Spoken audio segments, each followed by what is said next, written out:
Boa noite, todos bem? Estamos aqui hoje, dia 27 de fevereiro, para mais uma live aqui no nosso canal HomeoArt, um canal dedicado a falar sobre homeopatia, sobre saúde, esclarecer dúvidas e trazer informações preciosas para vocês, médicos homeopatas, médicos, leigos, enfim, né? Comunidade tem algum apreço pela homeopatia e pela saúde.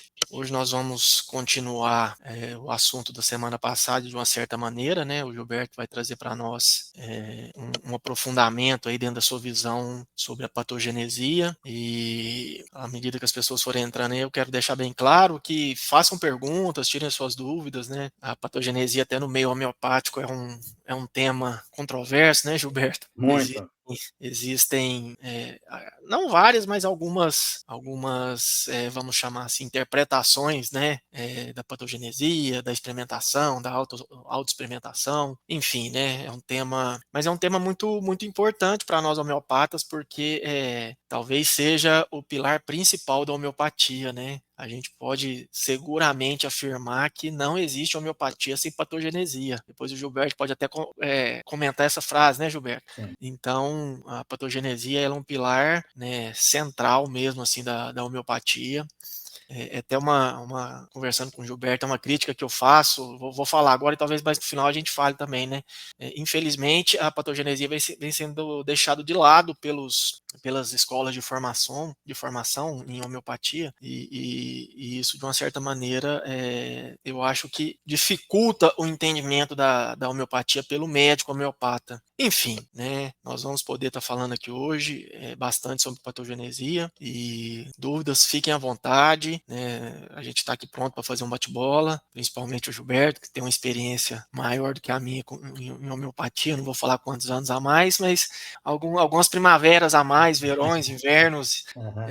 sobre o entendimento da patogenesia, né? Eu já estou na homeopatia aí há 15 anos e eu afirmo categoricamente que patogenesia é fundamental para que o médico homeopata introjete mesmo assim no seu eu, né, a homeopatia. Gilberto, é com você, você tem uma excelente apresentação. Muito obrigado, Rogério. Estamos de acordo, estamos juntos, né? Que é a expressão mais atual, porque a patogenesia sim, é o pilar principal da homeopatia e concordo completamente quando você fala da necessidade dos alunos, né? De qualquer que seja a área profissional, né? Homeopatia, medicina, odonto, farmácia, agronomia, veterinária, participarem de experiências em experimentação, porque muda muito a compreensão da pessoa quando ele sai ali dos livros, da descrição da matéria médica, que é muito interessante, é muito rica, para um contato direto com a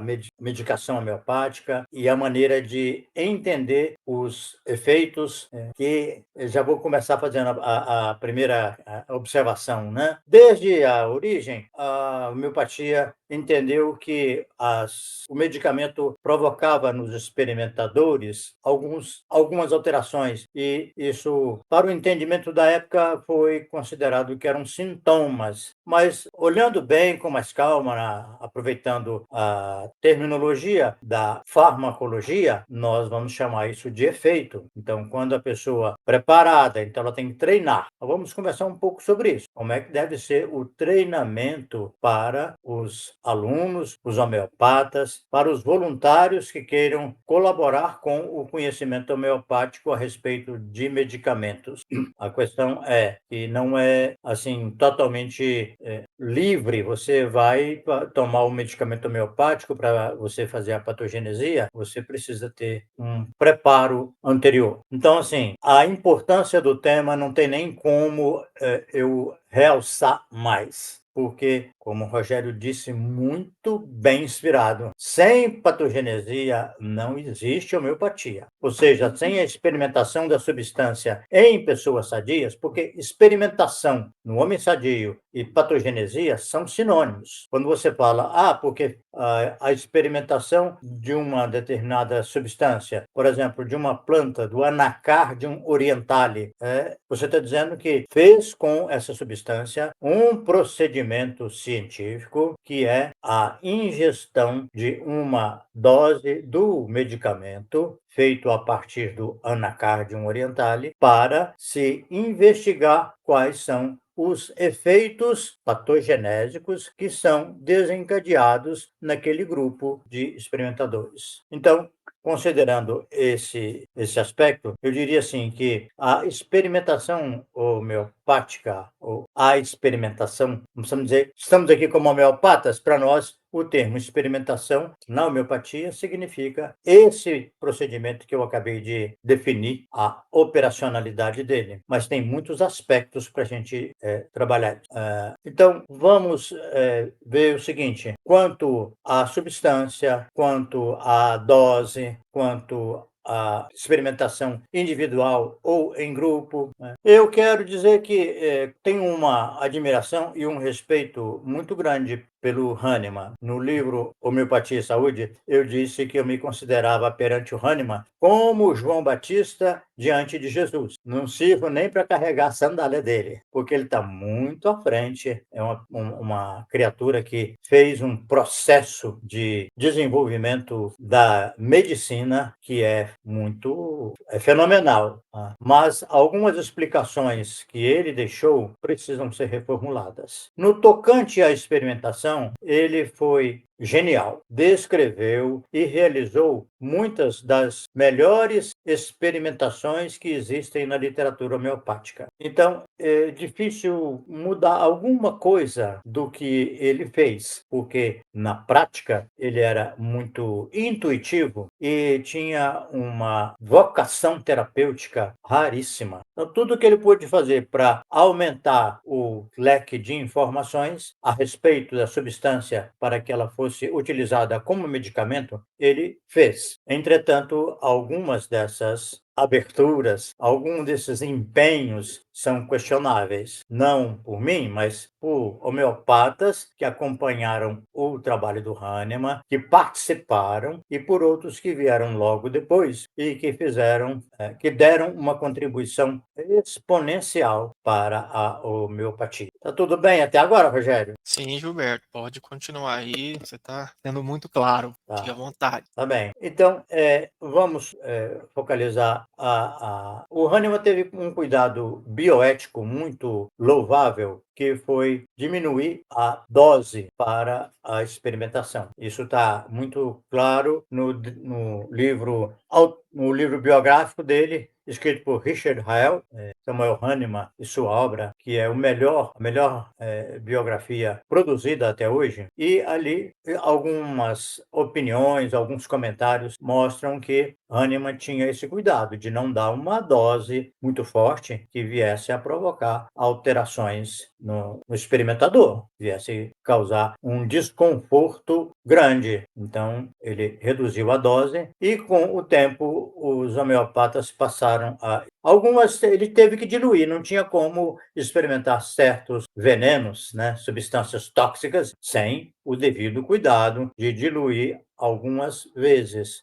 Então, ele tomou essa precaução e em seguida, por exemplo, um colaborador dele muito próximo, que também escreveu um livro interessante, o Iar, escreve Jahr, o Iar falou que a diluição da dose para experimentação era útil, inclusive, para diminuir a quantidade de efeitos tóxicos. Quando nós falamos tóxicos, eu não estou falando de efeitos danosos para o experimentador ou de alterações muito intensas, mas daqueles efeitos que as substâncias impõem ao organismo. Porque o que importa principalmente na realização da patogenesia é obtenção de efeitos peculiares, aqueles mais raros que geralmente aparecem em pouquíssimos experimentadores. Às vezes aparece só num. É um dado que aparece de forma individual. Entretanto, se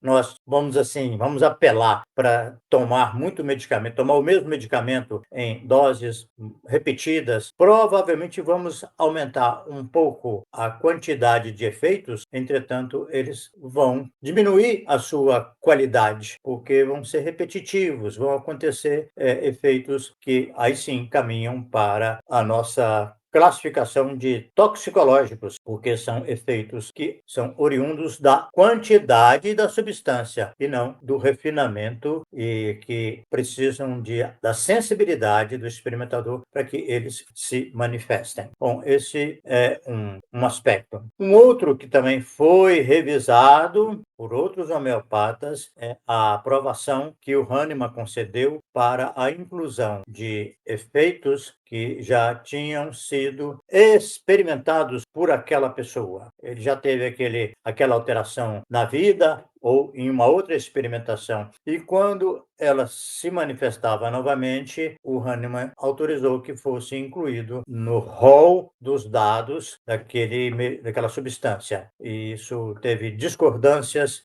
e aí tem um outro livro muito bom, na homeopatia, que é o Manual de Farmacodinâmica, do Hughes, que também discorda dessa opinião.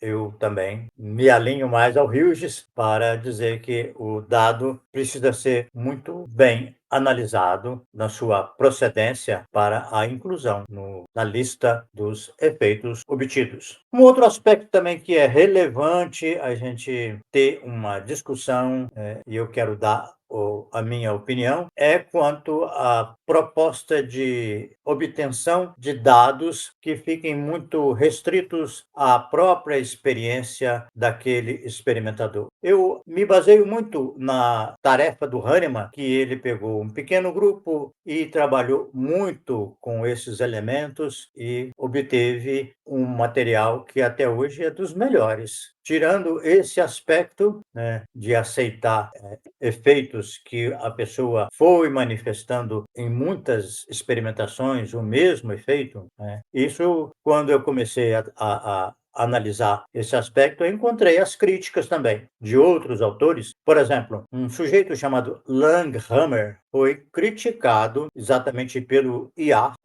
porque alguns dos efeitos que ele colocava na sua produção eram repetidos demais. Mais de 10 vezes o mesmo efeito com diferentes substâncias. Podemos afirmar quase que categoricamente que esse efeito era dele. Estava ali pronto para se manifestar, independente de qual fosse a substância que ele estivesse experimentando. Então, é um trabalho para ser feito em conjunto, e esse pequeno grupo, que o Hahnemann não trabalhou com grandes grupos, não, sabe? Alguns autores modernos, né, falam, por exemplo, que é preciso que o grupo seja de centenas de pessoas e que elas estejam num local isolado do mundo, né, para que o procedimento seja realizado. Eu acho que é um engano total, viu? Esse autor, por exemplo, ele é muito bom no estudo da matéria médica clínica, mas quando entra na questão doutrinária, na questão experimental, científica, ele fala uma coisa que é completamente, para mim, sem cabimento. Bom, então, feito essa breve introdução ao assunto sobre patogenesia, eu acredito que nós tenhamos condição de já pensar no esquema prático, como é que nós trabalhamos a execução desse trabalho. A definição de que a experimentação é realizada com pessoas sadias, com o tempo foi tendo um burilamento, que é assim, pessoas em saúde relativa, porque a verdade é que não existe uma saúde plena. Todos nós temos pequenas alterações que não nos colocam no grupo dos doentes. Isso é tão verdade que uma das observações do Hahnemann, e que depois ele enfatizou muito para que os homeopatas aderissem ao hábito de fazer patogenesia, patogenesia é que muitos dos experimentadores apresentavam a cura de certas alterações inesperadamente durante a participação numa patogenesia. E isso ele registrou no material dele. Ele descrevia, por exemplo, a pessoa tinha um transtorno qualquer antes, durante ou depois da menstruação, e está lá. Eu me lembro muito claramente que, se não me engano, no medicamento raio-x, ele relata que a pessoa melhorou daquela alteração que ela tinha. Então, isso é um sinal de que o primeiro efeito que nós podemos obter numa patogenesia, né, é a cura. Então, ele colocou lá tal sintoma, assim, assim, colocou entre parênteses, efeito curativo. Isso, na cabeça de alguns homeopatas, até recentemente, era uma coisa que gerou muita polêmica, porque alguns queriam que a matéria médica homeopática se limitasse a esse tipo de efeito, enquanto um grupo no extremo oposto dizia que esse tipo de efeito deveria ser descartado, porque, primeiro, a alteração tinha que aparecer na patogenesia como alteração desencadeada durante o processo experimental, para posteriormente ser curado na clínica. Então, vocês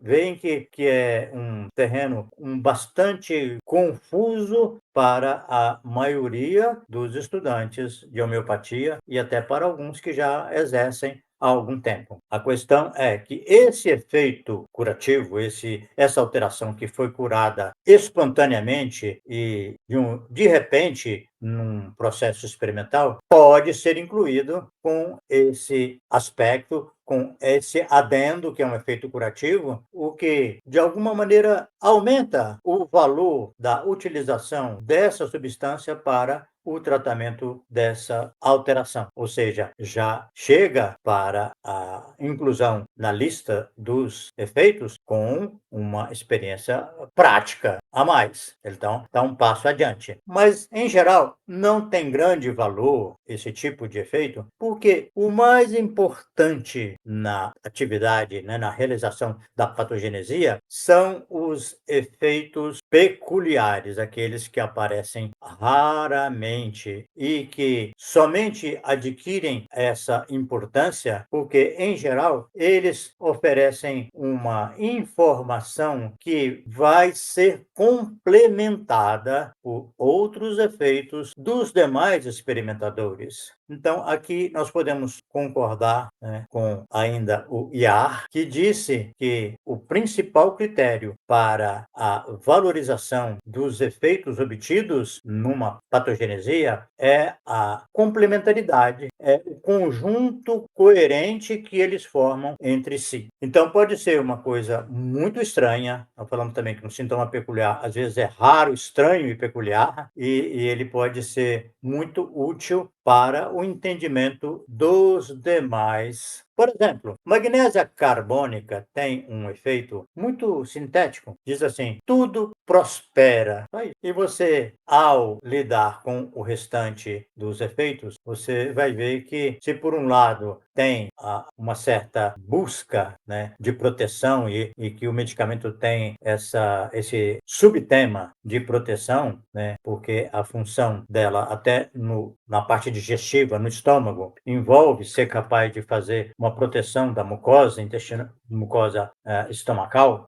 Por outro lado, tem no polo oposto, tem efeitos interessantíssimos de pobreza e de lidar com mendigos. Então, o que importa é que esse conjunto ele vai se costurando entre si e, no final, você tem um tema com as duas polaridades bem evidentes e bem sedimentadas, ou seja, bem consistentes. Então, nesse caso, nós temos na patogenesia esses aspectos que nós vamos observando e que geram uma certa confusão. Quando nós falamos desses efeitos mais são orgânicos ou que tem uma boa parte dele que se refere ao organismo, à parte física, gerou uma expectativa, e tem pouco tempo, de que nós pudéssemos aproveitar os efeitos colaterais dos medicamentos químicos para usar a mesma substância, o mesmo medicamento químico diluído e trabalhar com ele dentro do enfoque homeopático. Esse trabalho, houve uma tentativa de fazer uma difusão dele no nosso meio, mas ele não tinha base, porque sem efeitos peculiares, você não consegue entender como é que esse medicamento se aplica a uma determinada pessoa. Quais são as características psicoafetivas e características gerais do organismo, né? Quando nós falamos em gerais, na homeopatia, nós estamos falando de preferências e aversões alimentares, de sono, sonhos, transpiração, lateralidade, a relação com o clima. Então, esses dados não aparecem nos efeitos colaterais desses medicamentos químicos. Então, não teve como juntar com a homeopatia. Bom, nós estamos com uma audiência muito pequena, né? Eu acho que o pessoal já está mais para o carnaval do que para uma live de homeopatia, mas se alguém tiver algum comentário ou alguma pergunta, fique à vontade. Bom, Gilberto, pode falar, não, Rogério. vamos ver se aparece alguma pergunta, mas eu quero falar aqui um pouco da minha experiência com experimentação, né? Eu fiz algumas experimentações durante a minha formação e posterior à formação também eu fiz algumas patogenesias ou experimentação. E o pessoal, né, principalmente para os leigos e para algum médico aí, homeopata ou não homeopata que nunca tenha feito uma experimentação, o que me chama a atenção é que os efeitos eles vêm e passam de uma maneira, do mesmo jeito que eles chegam, né, eles se vão. Porque eu percebo assim, quando algum paciente pergunta para nós, né, o que é experimentação, esse negócio que a gente lê lá na internet, patogenesia, experimentar veneno, né, experimentar o arsênico albo, ou então experimentar o veneno da cobra, do laquesis ou qualquer outra cobra, né? A gente tem que explicar, deixar bem claro que ele é diluído, né? Igual o Gilberto falou em algum momento aí, né? A toxicidade dele é nula, né? E isso foi sendo evoluído com os anos. Mas enfim, a gente faz experimentação e a gente sente efeitos, mas são efeitos, vamos falar assim, bem efêmeros, né? Eles vão e vêm. E a última experimentação que eu fiz já faz alguns anos, né? Até uma falha minha, já faz alguns, eu nem lembro quantos anos, mas já faz uns, sei lá, uns 8 anos que eu fiz a minha última experimentação. E eu tenho uma lateralidade direita, né? Muito importante. Quase tudo que acontece comigo é do meu lado direito, né? Então, as minhas dores, a minha visão do lado direito é pior, enfim, né? Quando eu tenho alguma dor de cabeça, ela é do lado direito, é raro, mas minha garganta, na maioria das vezes, quando ela inflama, ela dói mais do lado direito, minha narina direita, ela entope mais. Então, essas observações da patogenesia, né? E eu observei que quando eu experimentei um medicamento que eu não me lembro o nome agora, eu tive uma câimbra e foi justamente do lado esquerdo. E aquilo marcou muito, porque para uma pessoa que tem uma lateralidade direita exacerbada, né? Sentir algo do lado esquerdo é raro, foi peculiar. Então eu tive essa câimbra na panturrilha que marcou bastante. Eu lembro também que eu tive uma pulsação dessa última patogenesia que eu fiz, né? Uma pulsação no meu olho esquerdo que foi muito marcante. Mas só que são sensações que vêm e que passam rapidamente, né? Eu não lembro se ficou minuto, né?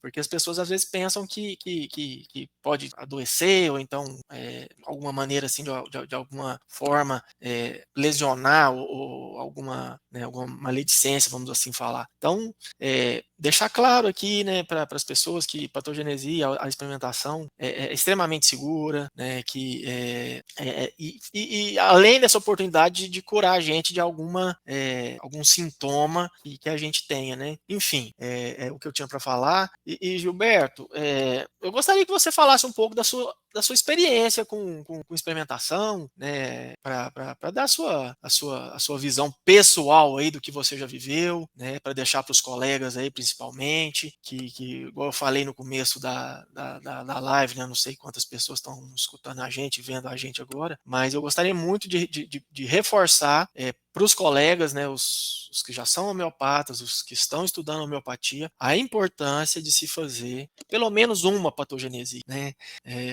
Eu vim de uma instituição, né, o Instituto Mineiro de Homeopatia, que certamente é no Brasil a instituição, né, a escola de formação em homeopatia que mais produz patogenesia, a experimentação, né? Então, assim, é corriqueiro, desconheço algum médico que tenha formado no Instituto Mineiro que não tenha feito pelo menos uma experimentação, né? Então, eu gostaria que você falasse aí da sua experiência pessoal com a experimentação, porque para mim foi muito importante, né?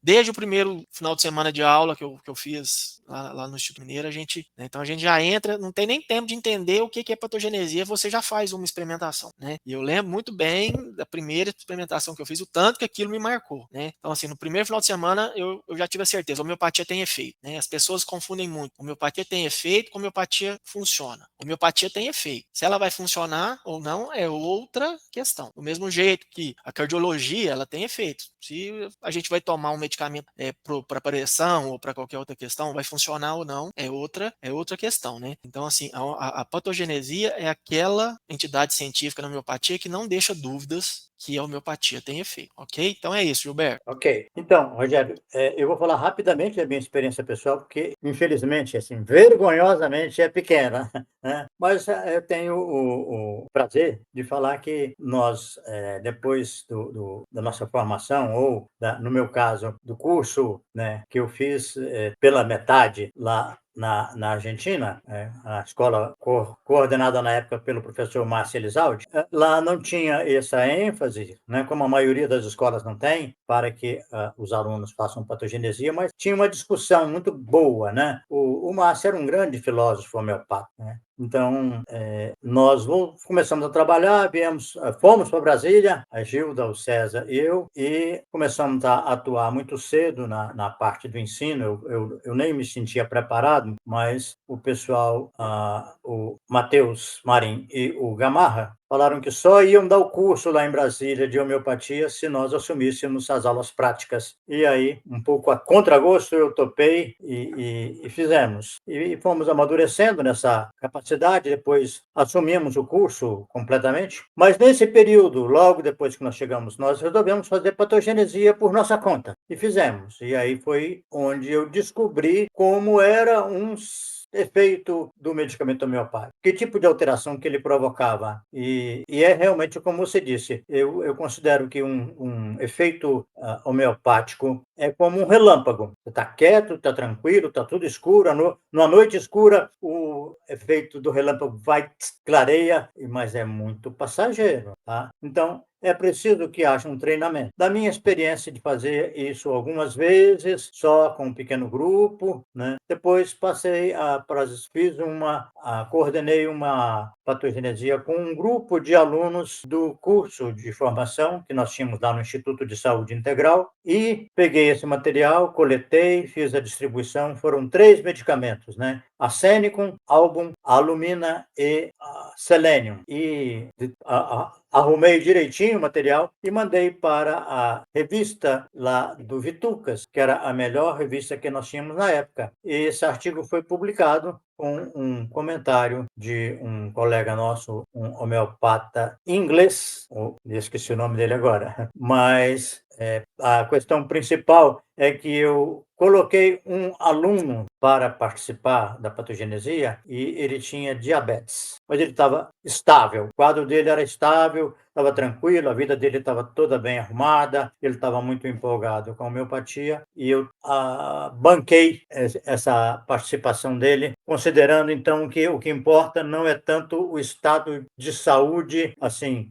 mais para a plenitude, mas que ele esteja num período de estabilidade na sua vida e nas suas alterações. E eu ainda continuo achando que isso é razoável, ainda acho que é válido, né? Depois desse trabalho, em pouco tempo depois, eu estava me mudando para Belo Horizonte, isso no final de 97. Aqui no Instituto, tive a honra de coordenar uma turma da formação, mas não coordenei o trabalho experimental. Participei de algumas patogenesias, tínhamos a reunião para a troca de informações, mas eu, a essa altura, já estava discordando de alguns aspectos, né, de algumas coisas do trabalho.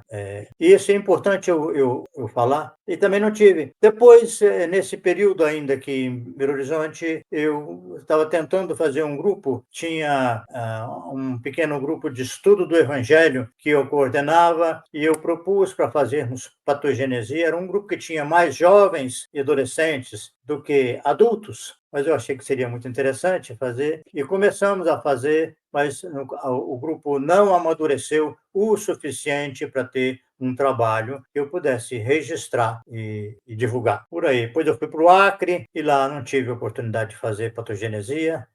Fiz algumas individualmente, mas não nada que me empolgasse para divulgar. Foi mais para consolidar a minha própria experiência com a pesquisa patogenética. Bom, aí podemos conversar ainda rapidamente, Rogério, o seguinte, que a preparação do sujeito para participar na patogenesia é crucial. Então, eu recomendo que ele faça 1 mês de autoobservação sem remédio, só anotando 2 a 3 vezes ao dia as suas percepções, os seus sentimentos, as suas alterações, sabe, os seus hábitos, como é que eles, né, como é que o seu intestino funciona, a sua sede, seu apetite, as suas reações, você vai anotando isso tudo de forma que você tenha ali uma espécie de cadastro do experimentador, para ficar com ele. Esse foi o critério que eu adotei desde o curso lá em Brasília, que eu coordenei essa experimentação.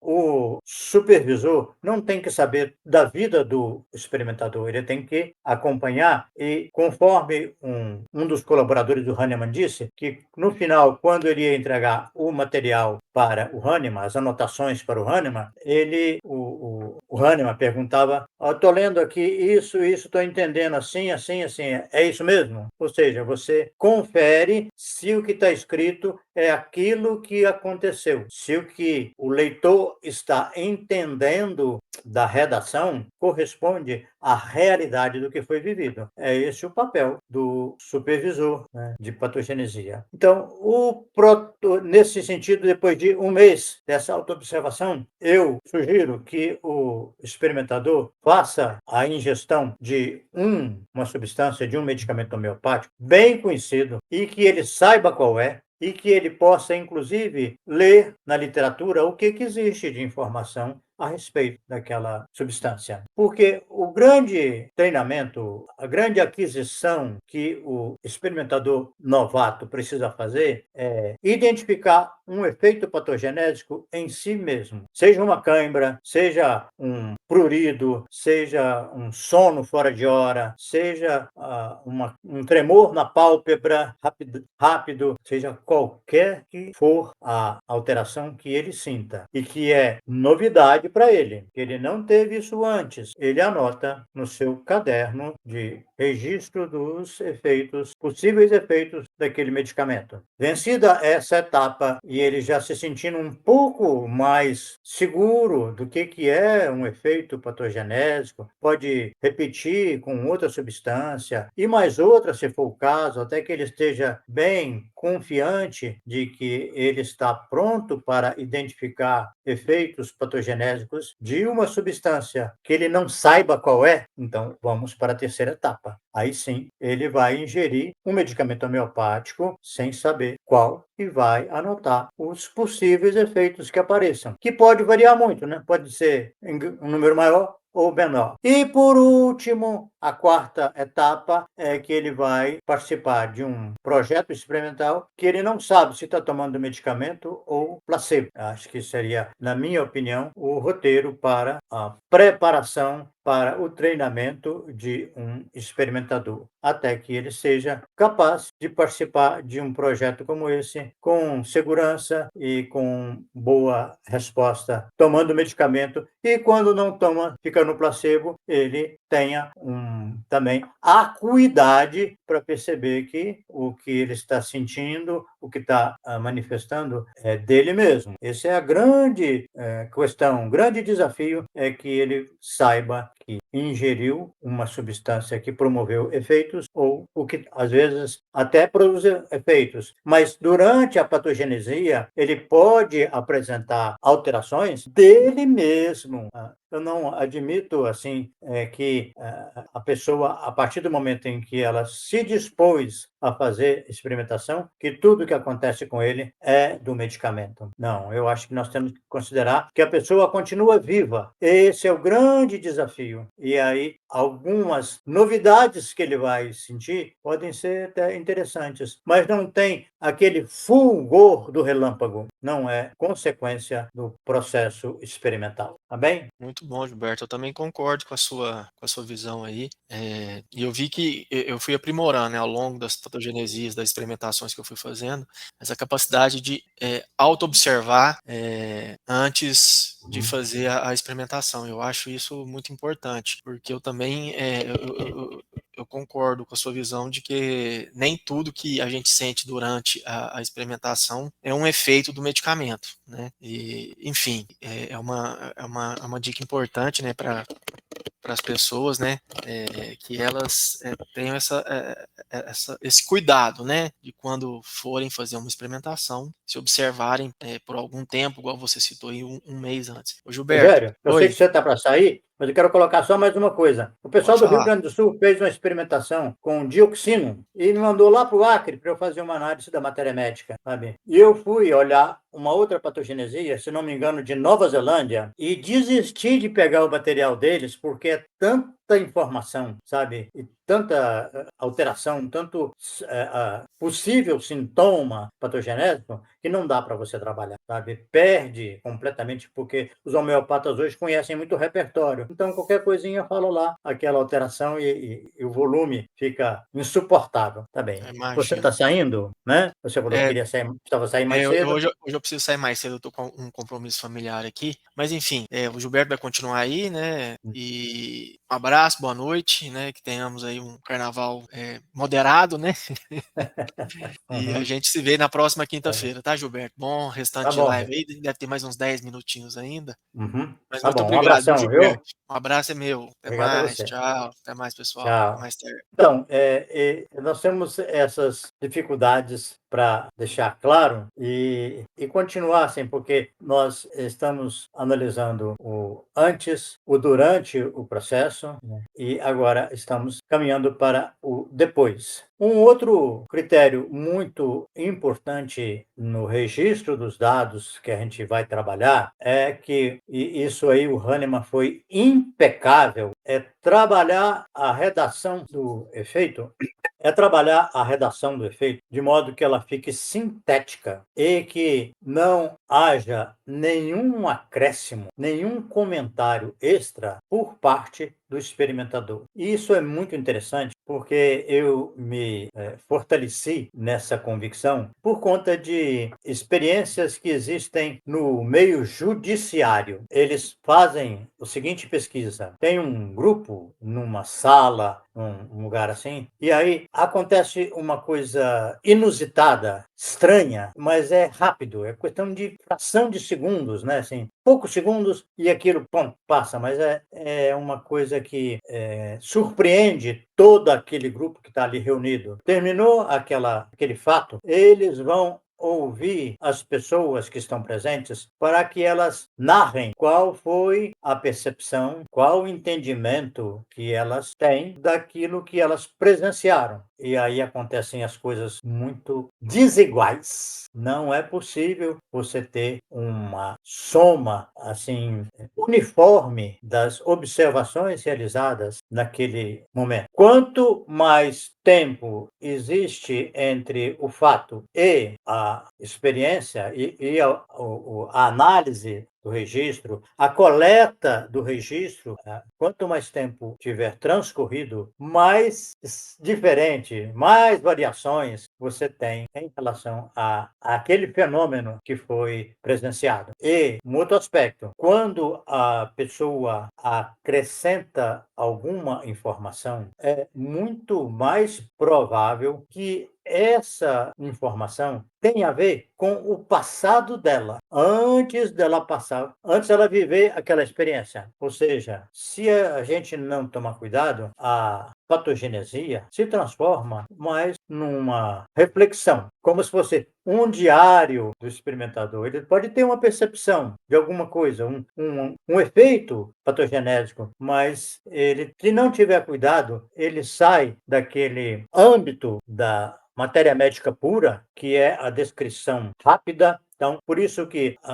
na realização da patogenesia, é recomendável que o experimentador carregue consigo uma caderneta para anotar. Hoje isso é dispensável, porque você tem geralmente o celular. Você pode digitar ali rapidamente, né, uma sensação. Por exemplo, uma das primeiras experiências que eu tive dessa realização de patogenesia, eu estava, então, tinha tomado medicamento, estava em observação e fui almoçar num restaurante perto do meu trabalho e ali, naquele horário, tinha uma pessoa, assim, próxima numa outra mesa, e eu olhei e tive uma sensação que aquele sujeito não tinha consciência do quanto ele era otário, porque a cara dele estava dizendo que ele era otário. Passou aquilo, eu achei estranho, eu estava observando aquilo contra as minhas crenças e valores, que eu tinha que respeitar as pessoas.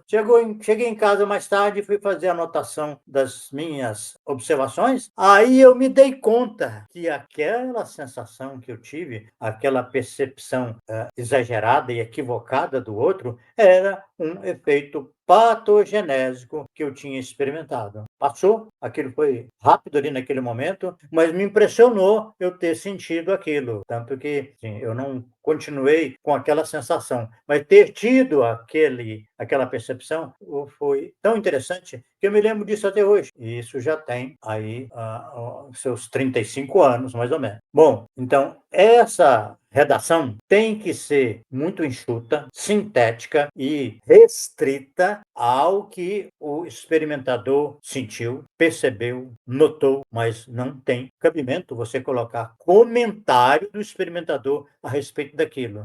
Eu pensei e vi que tive uma sensação, por exemplo, né, que eu ia abrir a porta de um cômodo e ali eu ia encontrar um cadáver ensanguentado. E aí, pronto, é esse o efeito. Se você adicionar que o experimentador se sentiu triste, se sentiu desprotegido, se sentiu abandonado, você está correndo um grande risco de colocar ali coisas do experimentador que não fazem parte daquele efeito de uma forma rigorosa. Não é parte, não é uma continuação daquele efeito. É um sentimento que ele, experimentador, tem diante do efeito do medicamento na sua pessoa. É muito importante a gente clarear essas coisas para que as experimentações feitas sejam mais consistentes e tenham um valor maior e uma chance grande de contribuírem para a aplicação daquela substância na clínica. Bom, o Antônio Francisco, muito obrigado aí pelo seu comentário.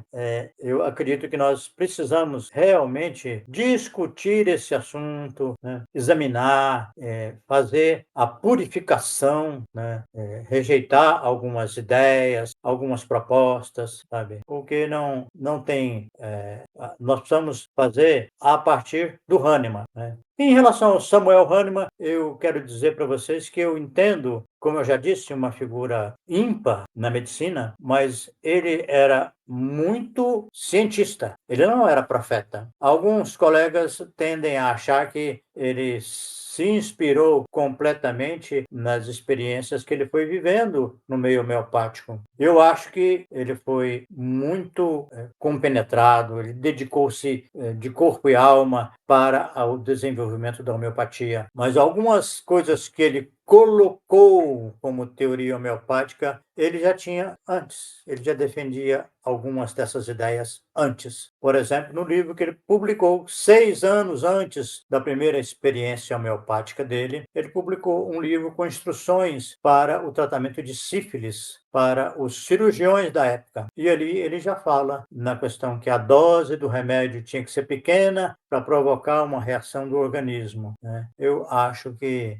isso ele levou para a homeopatia e é uma ideia que é complicada e que não tem se confirmado, por mais que alguns homeopatas dedicados, competentes, tentem ajustar essa teoria à lei dos semelhantes e dos contrários. Não dá para você fundamentar essa hipótese que o Hahnemann colocou. Mas esse é assunto que eu já falei outros dias e eu estou ficando repetitivo. O que interessa para nós aqui hoje é que a patogenesia é o processo experimental homeopático e que vale a pena fazer em pequeno grupo, trocar as informações, juntar, especialmente aquilo que está mais coerente entre a produção do grupo, né, de uns com os outros, e divulgar. É importante divulgar o método e o resultado alcançado para que outros colegas que não têm a oportunidade de fazer patogenesia por vários motivos, né, se sensibilizem para também